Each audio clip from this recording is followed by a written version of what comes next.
1 cup மைதா மாவு கொட்டி பிசைஞ்சு எடுத்துக்கலாம். சப்பாத்தி மாவு பார்த்து பிசைஞ்சு எடுத்துடலாம். இதுக்கு தேவையான அளவு உப்பு போட்டுடலாம். இதில் கருப்பு எள்ளு 1 ஸ்பூன் போட்டுக்கலாம். இதெல்லாம் கலந்து விட்டுறலாம். உப்பு இந்த எள்ளெல்லாம் கலந்து வந்துட்டோம். இப்போ கொஞ்சம் ஆயில் விட்டுக்கலாம்.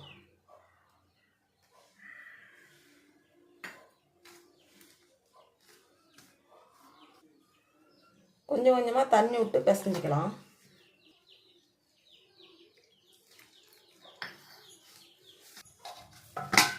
பாருங்கள், நல்லா பிசைஞ்சு எடுத்தாச்சு.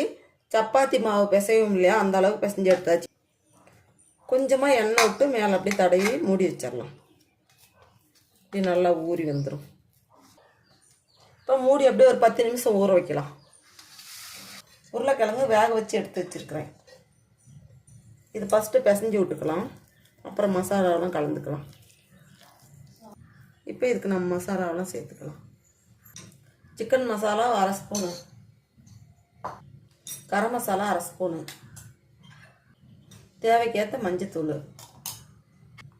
இதுக்கு தேவையான அளவு உப்பு, கொஞ்சம் மிளகாத்தூள், கொத்தமல்லி கொஞ்சம் பொடியாக நறுக்கணுது. இதெல்லாம் சேர்த்து பிசைஞ்சு எடுத்துடலாம். 2 ஸ்பூன் கார்ன்ஃப்ளவர் மாவு போட்டுக்கலாம். இதெல்லாம் சேர்த்து நல்லா பிசைஞ்சு எடுத்துக்கலாம்.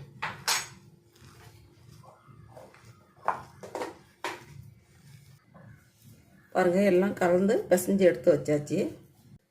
கொஞ்சம் கையில் எண்ணெய் தடவிக்கலாம்.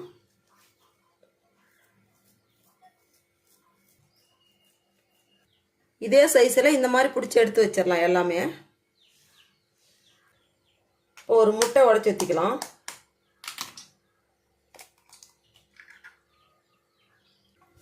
இதை கலந்து எடுத்துக்கலாம்.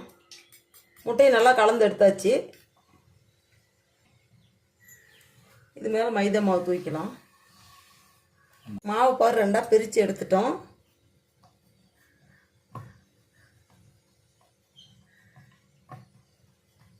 இப்போ நல்லா தேய்ச்சி எடுத்துக்கலாம். அப்படியே கட் பண்ணி விட்டுக்கலாம்.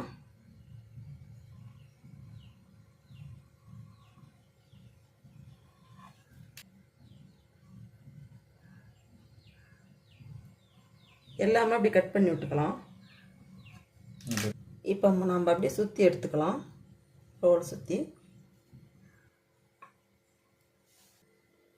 இப்போ நம்ம முட்டையை இப்படி ஓரம் கொஞ்சம் வச்சுக்கணும்.